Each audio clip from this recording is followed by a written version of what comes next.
Concernant l'éco, c'est la monnaie des 8 pays, en tout cas, de l'Afrique de l'Ouest. Et déjà en 2017, les chefs d'État de l'Afrique de l'Ouest m'ont confié la présidence de la conférence des chefs d'État de l'Union économique et monétaire ouest-africaine. Et c'est à partir de 2017 que j'ai commencé la discussion avec le président Macron pour lui dire que nous voulons une évolution de l'accord monétaire que nous avons avec la France. Donc c'est une décision des Africains. Bien évidemment, ce sont des choses qui demandent des discussions entre les techniciens, mais nous, notre vision était très claire. Nous sommes engagés vers une monnaie ouest-africaine qui s'appelle l'éco. Nous avons donc commencé les transformations nécessaires à nos relations avec la France pour aller vers l'éco. Alors, les décisions que nous avons arrêtées, qui ont été annoncées en présence du président Macron, c'est des décisions des chefs d'État de l'UEMOA que j'avais vues au préalable le 3 décembre à Dakar et qui m'ont autorisé à prendre ces décisions que j'ai signées en leur nom.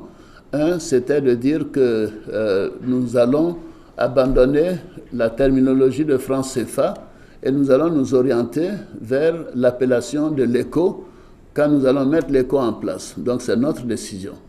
La deuxième décision que nous avons prise, c'était de dire que les avoirs, les devises que nous avons auprès du Trésor français dans le compte d'opération seront transférées à la Banque centrale et la Banque centrale en fera ce qu'elle voudra.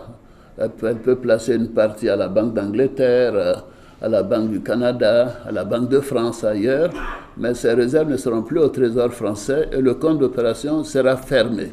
Et le gouverneur est en train de procéder à cette fermeture.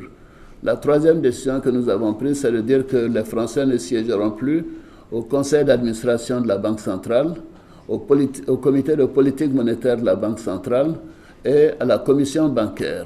Voici les trois décisions que nous avons arrêtées. Alors, il y a un peu de confusion dans l'esprit de certains.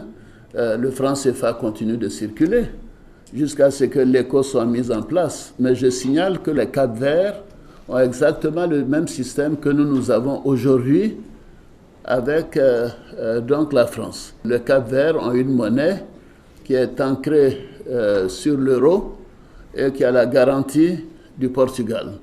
Donc à la date d'aujourd'hui, nous avons exactement le même système. Nous avons décidé, moi je suis un banquier, je considère que l'arrimage à une monnaie dépend du commerce que vous avez avec ces pays. Pour le moment, parce que nous sommes des pays agricoles et notre commerce est avec l'Union européenne, nous sommes mis d'accord, les chefs d'État, que nous continuions la fixité, l'arrimage à l'euro.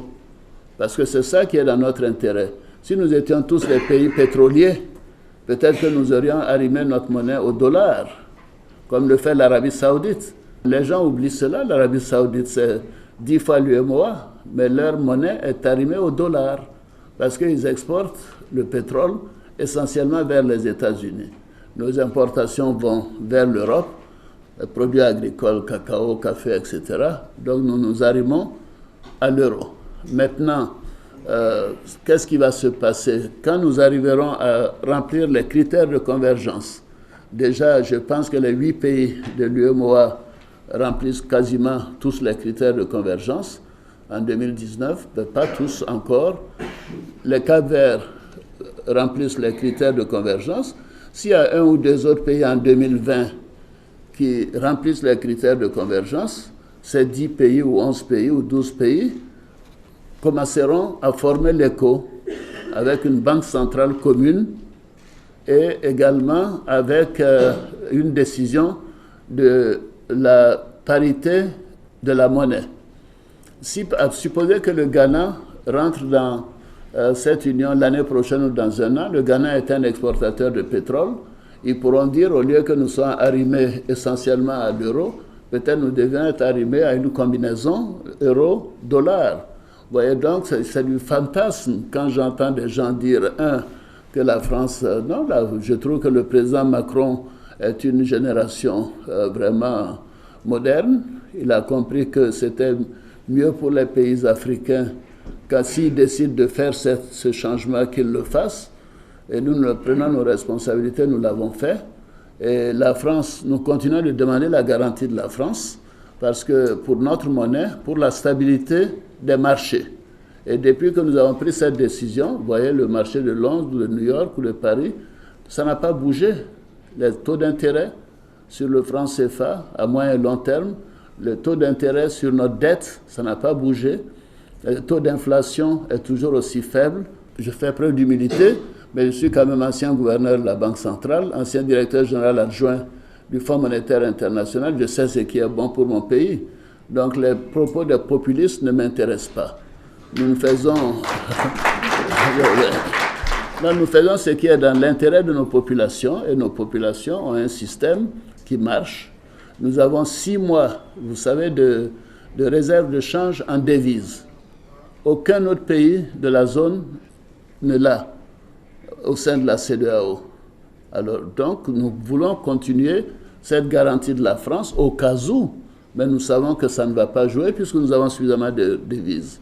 Alors, je vous dis tout cela pour dire que, un, c'est une réforme des chefs d'État de l'UMOA, et deuxièmement, cela ne remet pas en cause notre volonté d'aller vers l'éco, mais il faut des critères de convergence, que tout le monde réduise ses dépenses pour que le déficit sur le PIB soit contenu, que le taux d'inflation soit réduit, que l'endettement soit réduit. L'endettement en Côte d'Ivoire est de 48%, mais dans d'autres pays que je nommerai pas, c'est au-delà de 70%. Alors il faut que ces pays arrivent à réduire leur dette en dessous de 70%, et ainsi de suite. Donc la plupart des pays de l'UMOA remplissent ce critère, et je signale enfin que ces pays de l'UMOA ont un taux de croissance moyen de plus de 6% depuis 6 ou 7 ans. On me dira que c'est en grande partie à cause de la Côte d'Ivoire qui fait 40-45%, mais tous les autres pays ont fait des progrès.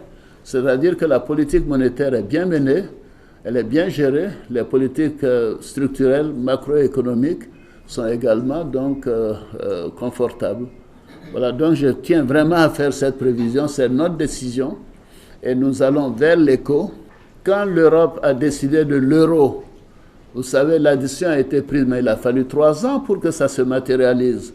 Alors pourquoi les gens veulent que nous on ait pris cette décision en 21 décembre 2019 et que ça se matérialise dans les mois qui suivent? Ça se fera pas à pas, avec prudence, en tenant compte de l'intérêt de nos concitoyens de la zone UMOA et de la zone CEDEAO. Donc je tenais à faire cette précision.